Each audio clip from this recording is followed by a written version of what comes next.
Hola, ¿qué tal? Nos tocó el tema de desarrollo físico y cognitivo en la adultez media. Los integrantes del equipo es Acosta Medina, Dana Valeria, Armenta Sandoval Yadani, Jiménez Villegas, María Fernanda, Lomelí Morales, David Gabriel, Salazar Vargas, Miriam y nuestra profesora es Alcina Peñalosa, Gloria Georgina. Estos son los temas a tocar. El primero es el desarrollo físico, que se va a abarcar el funcionamiento sensorial y psicomotriz, el cerebro en la mediana edad, cambios estructurales y sistemáticos, sexualidad y funcionamiento reproductivo. El funcionamiento sensorial son los problemas visuales, se reparte hacia 5 áreas, que es visión cercana, visión dinámica, sensibilidad a la luz, búsqueda visual y velocidad de procesamiento de la información visual. Aproximadamente el 12% de los adultos de 45 a 64 años de edad sufre un deterioro visual. A los 65 años de edad, el 36.6% tendrá alguna discapacidad visual. Respecto a la pérdida auditiva, a partir de los 50 a 59 años de edad, se presenta un 13% de las personas. El 13.5% de los adultos mayores de 40 años tiene problemas olfativos. El 17.4% del gusto y el 2.2% tiene ambas, siendo más común en hombres, afrodescendientes y consumidores de alcohol y personas con enfermedades cardiovasculares. Respecto al funcionamiento motriz, a partir de los 45 años se presenta una pérdida de fuerza muscular. Entre el 10 y el 15% de la fuerza máxima se pierde a los 60 años. Se disminuye la producción de APT y en general a los 40 años el metabolismo basal. Por último, se pierde destreza manual, en especial en hombres y en la mano no dominante. El cerebro en la mediana edad, sus problemas se presentan de dos modos, como un funcionamiento lento y también como una dificultad para realizar varias tareas. La capacidad para ignorar distracciones disminuye con la edad, dificultando la realización de varias tareas a la vez. Disminuye el volumen de materia gris y la mielina de las neuronas pues se deteriora. Esto hace que se disminuya el funcionamiento del cerebro. La actividad cerebral y física, aunque no retrasa su deterioro, ayuda a conservar las funciones cognitivas.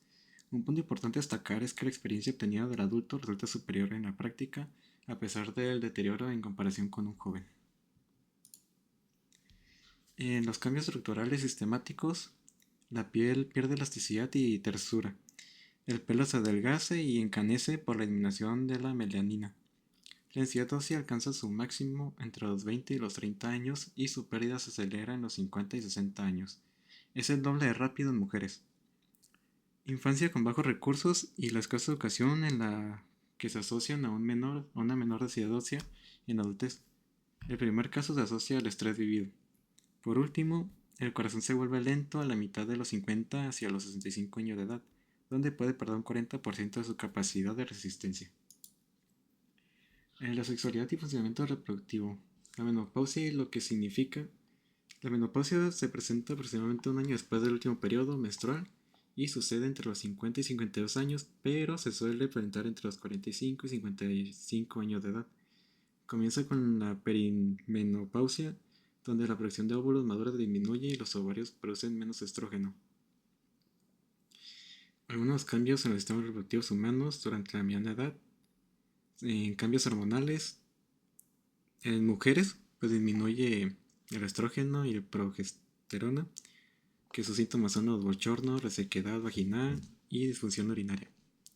Cambios sexuales son excitación, una menor excitación, orgasmos frecuentes y más rápidos, y la capacidad reproductiva prácticamente ya finaliza. En cambios en funcionamiento sexual masculina, a diferencia de mujeres, los hombres siguen siendo fértiles, pero se va disminuyendo la cantidad de espermatozoides y su calidad genética de igual modo. Más o menos alrededor de los 30 años, la testosterona empieza ya a disminuir aproximadamente un 1% anual. Esto último provoca la pérdida de densidad ósea y la masa muscular, al igual que el deseo sexual y la energía. Ahora mi compañera Miriam y yo les vamos a hablar de algunos de los subtemas del tema salud física y mental. Primero tenemos tendencias de la salud en la mitad de la vida. La hipertensión es la principal causa prevenible en el mundo. En la actualidad, alrededor del 31% de las personas padecen hipertensión. En países de altos ingresos, Las tasas disminuyeron 2.6% entre 2000 y 2010, aparentemente a causa de un mejor diagnóstico y tratamiento. Los países de ingresos bajos y medios presentaron un aumento del 7.7%. Después tenemos influencias conductuales sobre la salud. Los factores conductuales basados en decisiones personales como la alimentación, el ejercicio y el consumo de sustancias representan cerca del 45% de la influencia de la salud general. Hábitos como el tabaquismo, la inactividad física y una mala dieta aumentan el riesgo de enfermedades crónicas, mientras que en conductas saludables, como por ejemplo ejercicio, dieta, higiene, actúan como factores protectores. Después tenemos la posición socioeconómica y salud. Es un determinante fundamental de la salud.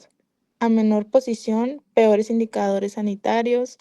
La pobreza se vincula con mayor prevalencia de enfermedades crónicas, menor acceso a servicios de salud y peor salud mental.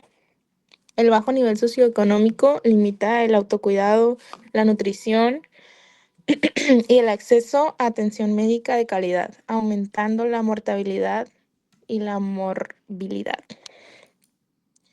Después tenemos raza, origen étnico y salud.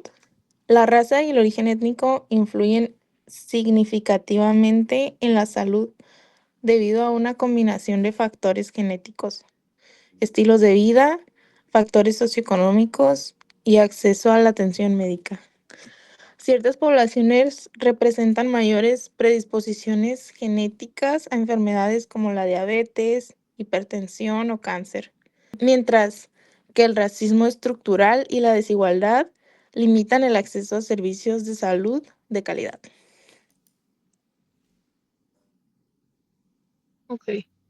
Género y salud. Las mujeres tienen más esperanza de vida y menores índices de mortalidad. La mayor longevidad de las mujeres se ha atribuido a la protección genética que les brinda el segundo cromosoma X, que los hombres no tienen, y antes de la menopausia, y a los efectos benéficos sobre la salud cardiovascular y cognitiva de la hormona femenina estrógeno. Aunque las mujeres viven más, tienen menos probabilidades ligeramente o mayores de sentir que su salud es regular o mala.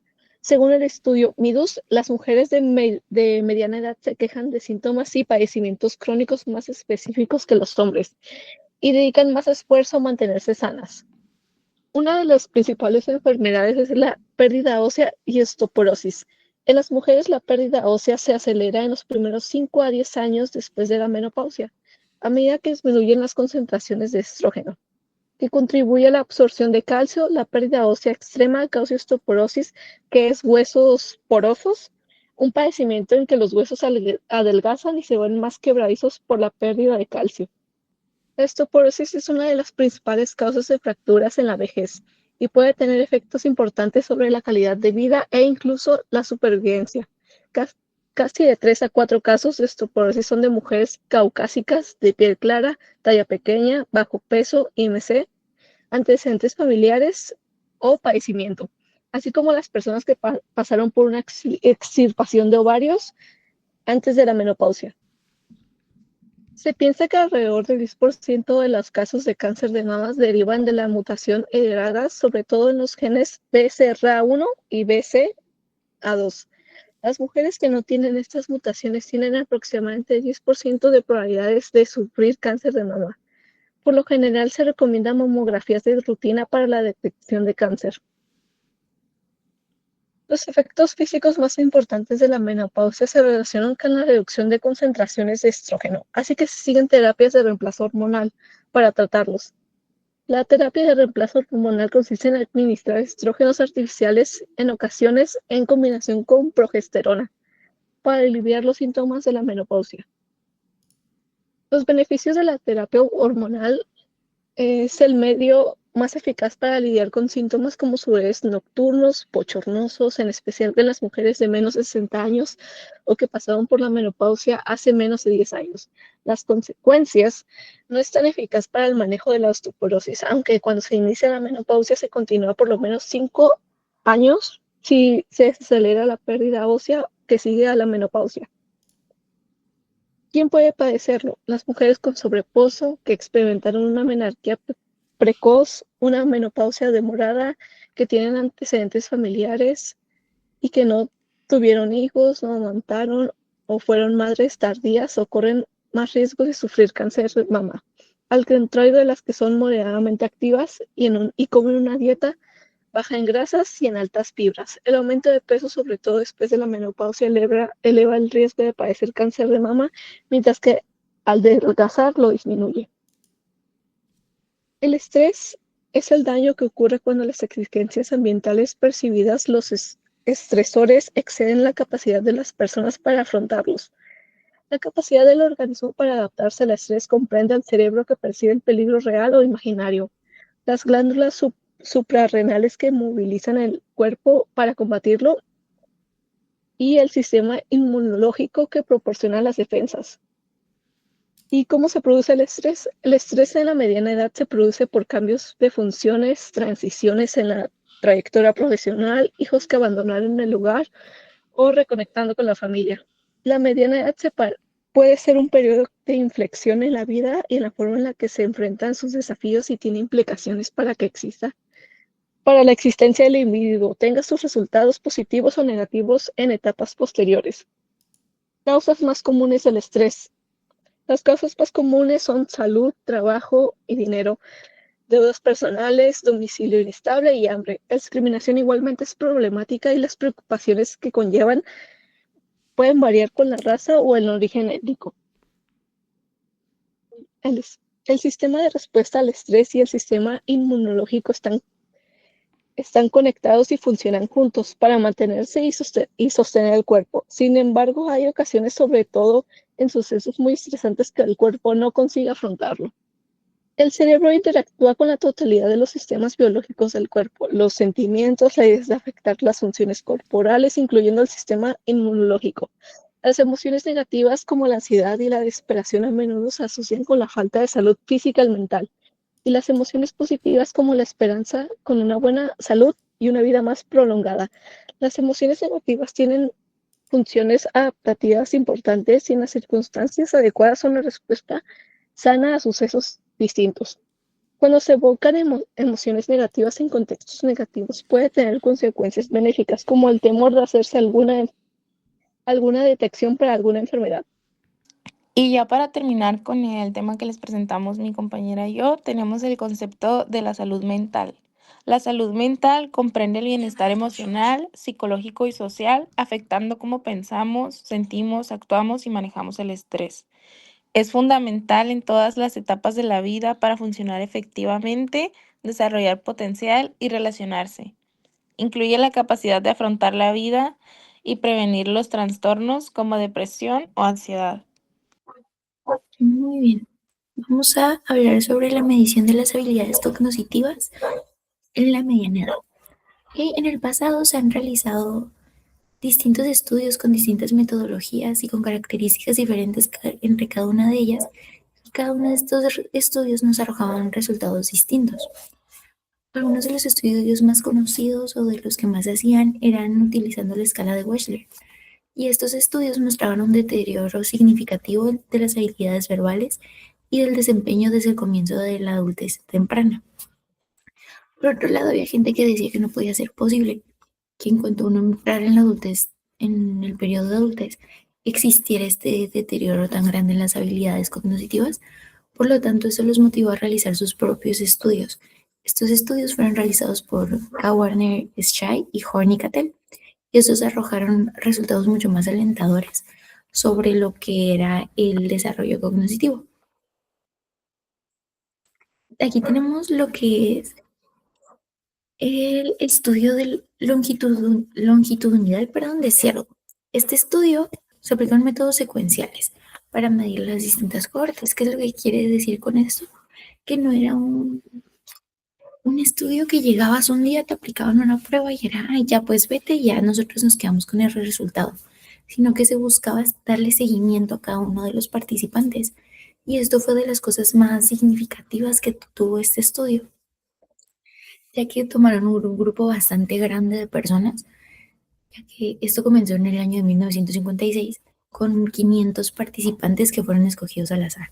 Es un número bastante grande de personas y lo interesante de este estudio es el hecho de que esas 500 personas fueron personas que trabajaron en este estudio durante décadas, ya que cada 7 años se les volvían a realizar estas pruebas para ver cómo iba la actividad mental, cómo era su desempeño, y cada que se realizaba este estudio se incorporaba una nueva cohorte.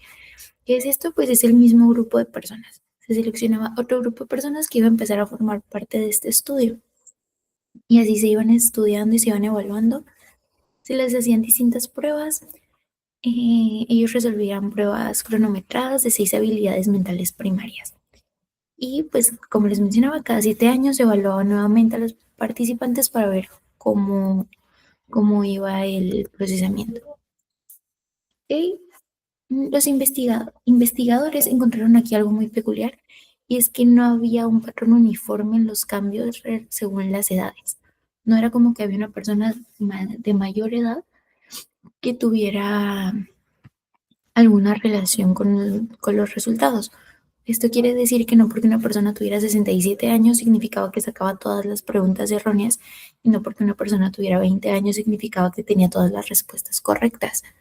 Y esto es una parte muy importante de este estudio, ya que se nos resalta el hecho de que no puso o no comparó solamente a las personas jóvenes con las personas más grandes, sino que seguía a las mismas personas para ver qué era lo que pasaba por sus mentes, ya que eso permitió descubrir que a veces las diferencias que vemos en los desarrollos de las personas no son solamente por la vejez, sino por la generación en la que están las personas, ya que hay personas que nacieron más tarde, por así decirlo, suelen puntear mejor, no porque sean genéticamente más inteligentes, sino porque tuvieron una educación diferente a la que tuvieron las personas en el pasado.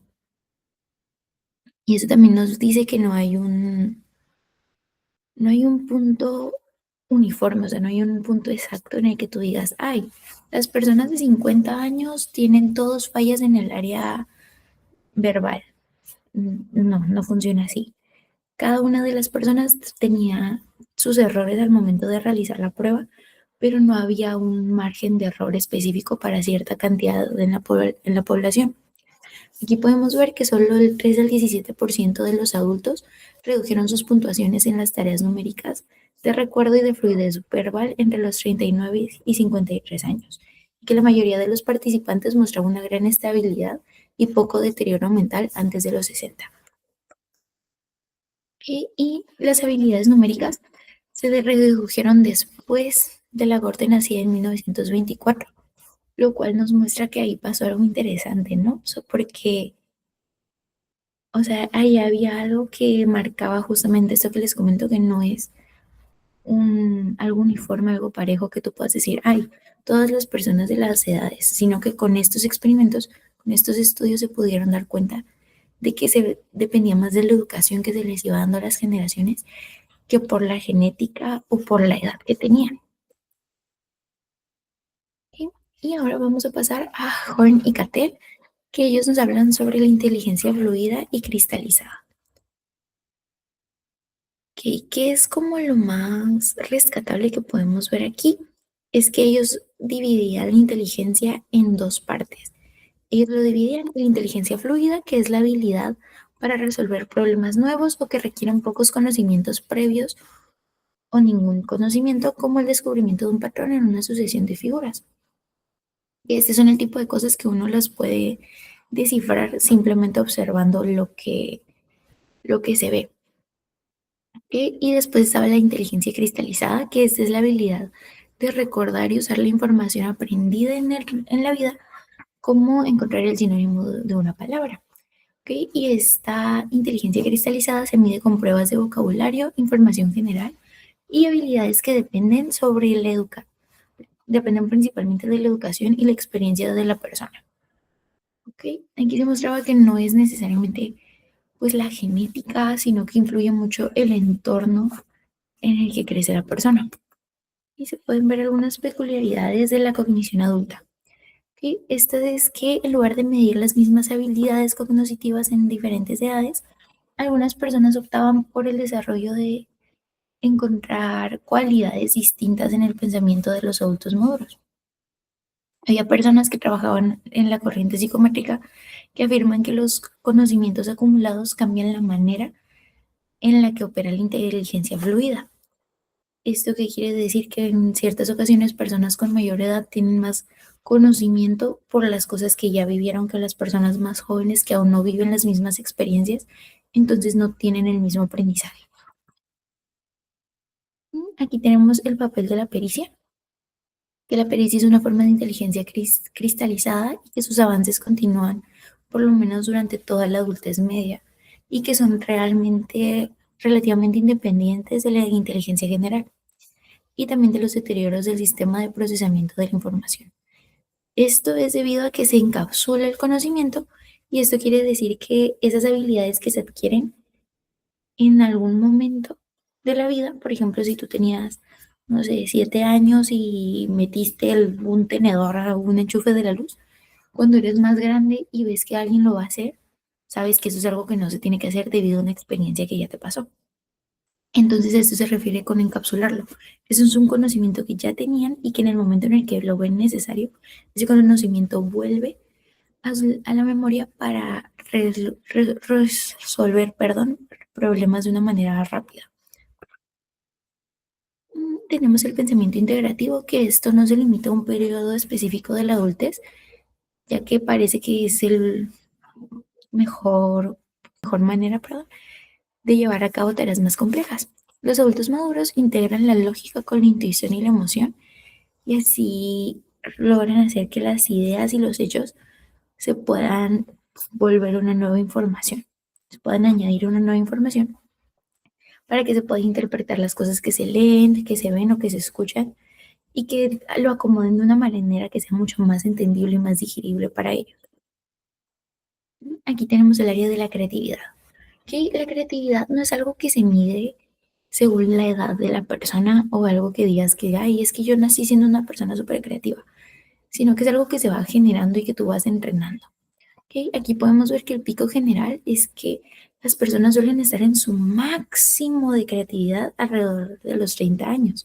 Si bien va a haber un niño, un joven que pueda ser muy creativo, muchas veces solamente tienes las ideas, pero por lo general la gente las lleva a cabo alrededor de los 30 años de edad. Y aquí podemos ver cantidad contra calidad.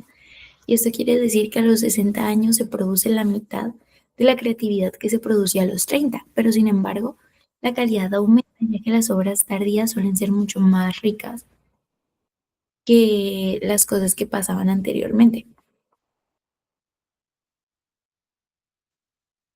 Y por último tenemos la compensación, que es la pérdida de velocidad que se compensa con la pericia organizada.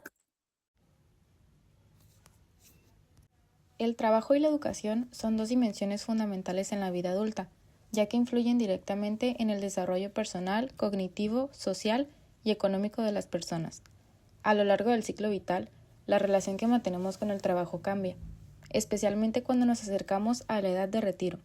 En las sociedades industriales, cuyo desarrollo dependía principalmente de la manufactura, la edad de jubilación solía ser más rígida y estructurada.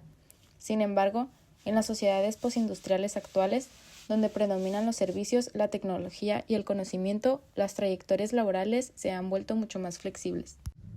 Hoy en día, es común que las personas realicen diversas transiciones laborales durante la vida adulta, cambiando de empleo, de empresa o incluso de área profesional. En este contexto, la jubilación ya no siempre representa una ruptura definitiva con la vida laboral. Muchos adultos mayores optan por un retiro escalonado, es decir, reducen gradualmente sus horas o días de trabajo antes de retirarse por completo. Este proceso permite una adaptación progresiva tanto económica como emocional, facilitando la transición hacia una nueva etapa de vida. También existe lo que se conoce como empleo puente, que ocurre cuando una persona, después de jubilarse de su trabajo principal, decide incorporarse a otro empleo, generalmente con menor nivel de exigencia o responsabilidad, pero que le permite mantenerse activo y productivo. Para muchos adultos mayores, continuar trabajando o participar en actividades productivas no responde únicamente a necesidades económicas, Permanecer activos también contribuye a conservar la salud física y emocional, mantener redes sociales, fortalecer el sentido de identidad y preservar los roles personales y comunitarios. En algunos casos, el voluntariado se convierte en una alternativa significativa que les brinda propósito, interacción social y satisfacción personal. Por otro lado, existe una relación muy importante entre el trabajo y el desarrollo cognitivo. Los empleos que implican mayor complejidad, que demandan análisis, toma de decisiones, resolución de problemas y aprendizaje constante, estimulan el pensamiento flexible y fortalecen las capacidades intelectuales. Diversos estudios han señalado que las personas que desempeñan trabajos cognitivamente complejos o que mantienen estilos de vida ricos en estímulos intelectuales presentan un mejor funcionamiento cognitivo y experimentan menor deterioro a medida que envejecen. Esto significa que el trabajo puede actuar como un factor protector frente al declive cognitivo. Además, la apertura a la experiencia juega un papel clave en el desempeño cognitivo a lo largo del tiempo. Las personas que son curiosas, que están dispuestas a aprender cosas nuevas y adaptarse a los cambios, tienen mayores probabilidades de conservar sus facultades mentales y de mantener un buen rendimiento laboral durante la adultez y la vejez. Esto nos permite comprender que no solamente importa el tipo de trabajo que se realiza, sino también la actitud con la que se enfrentan los desafíos y las oportunidades de aprendizaje. Si el trabajo, tanto dentro como fuera del hogar, pudiera diseñarse de manera más significativa y estimulante, probablemente más adultos conservarían e incluso mejorarían sus habilidades mentales. Esto resalta la importancia de promover ambientes laborales que fomenten la creatividad, la autonomía y el aprendizaje continuo. En relación con el estudiante maduro, los cambios constantes en el mercado laboral han generado la necesidad de actualización permanente. La tecnología avanza rápidamente y las habilidades digitales se han vuelto indispensables para prosperar en el mundo moderno. La educación adulta para el trabajo no solo es una opción, sino en muchos casos una necesidad. A pesar de los estereotipos, los adultos pueden desempeñarse en tareas tecnológicas con la misma capacidad que los jóvenes, especialmente cuando cuentan con experiencia previa, una actitud positiva, sentido de control sobre su aprendizaje y conservación de su velocidad psicomotriz. El alfabetismo constituye un requisito fundamental en la sociedad actual, que está impulsada por la información. Saber leer, escribir, comprender textos y manejar información es esencial para acceder a empleos, ejercer derechos y participar plenamente en la vida social. En la actualidad, contar con un certificado de educación media superior suele ser el mínimo requerido para acceder a mejores oportunidades laborales. Los adultos con niveles de alfabetismo por debajo del promedio tienen menos probabilidades de encontrar empleo estable y bien remunerado. A nivel mundial, el analfabetismo continúa siendo un desafío importante. De acuerdo con datos de la UNESCO, alrededor de 750 millones de adultos en el mundo no saben leer ni escribir, lo que representa aproximadamente el 12% de la población mundial. 2/3 de estos adultos son mujeres, y el analfabetismo es especialmente común en países en desarrollo, donde históricamente la educación femenina ha sido considerada menos prioritaria. Esta situación no solo limita el acceso al trabajo, sino que también restringe la participación social, la autonomía y el desarrollo personal. Ante esta problemática, la UNESCO impulsa programas como el desarrollo de capacidades para la educación, que ofrece asistencia técnica especializada y promueve reformas educativas en países vulnerables. Estas iniciativas buscan garantizar el acceso a una educación inclusiva y de calidad a lo largo de toda la vida, fomentando el aprendizaje continuo y la capacitación laboral. En conclusión, el trabajo y la educación están profundamente interrelacionados a lo largo de la vida adulta. El trabajo no solo proporciona ingresos, sino que también influye en la salud mental, en la identidad personal y en el desarrollo cognitivo. La educación, por su parte, permite adaptarse a los cambios del entorno laboral, fortalece las competencias necesarias para la vida moderna y contribuye a una vejez más activa y satisfactoria.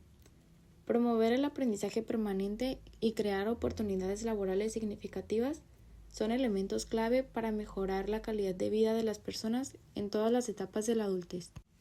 Además, es importante considerar que el aumento en la esperanza de vida ha transformado la manera en que concebimos la trayectoria laboral y educativa. Hoy más que nunca, las personas pueden vivir varias décadas después de la jubilación, lo que implica replantear el papel de trabajo y del aprendizaje en esta etapa. No se trata únicamente de prolongar la vida laboral, sino de garantizar que existan condiciones que permitan a las personas elegir cómo desean participar, ya sea mediante actividades remuneradas, emprendimientos, mentorías, voluntariado o programas formativos. También resulta fundamental que las instituciones educativas y los espacios laborales adopten una perspectiva inclusiva respecto a la edad, combatiendo estereotipos que asocian el envejecimiento con incapacidad o baja productividad. La evidencia muestra que la experiencia acumulada, la responsabilidad y la capacidad de juicio son fortalezas que suelen consolidarse con los años. Cuando estas cualidades se combinan con oportunidades de actualización y capacitación, se genera un equilibrio valioso entre experiencia y aprendizaje continuo. De igual manera, promover la alfabetización digital en adultos mayores contribuye no solo a su empleabilidad, sino también a su integración social. El acceso a la tecnología facilita la comunicación, el acceso a información confiable, la realización de trámites y la participación en redes de apoyo. Reducir la brecha digital es, por tanto, una tarea clave para favorecer la igualdad de oportunidades. En este panorama, el compromiso de los gobiernos, las organizaciones y la sociedad en general es determinante. Invertir en programas de formación permanente, diseñar esquemas de retiros flexibles y fomentar entornos laborales saludables son estrategias que permiten aprovechar el potencial de todas las generaciones.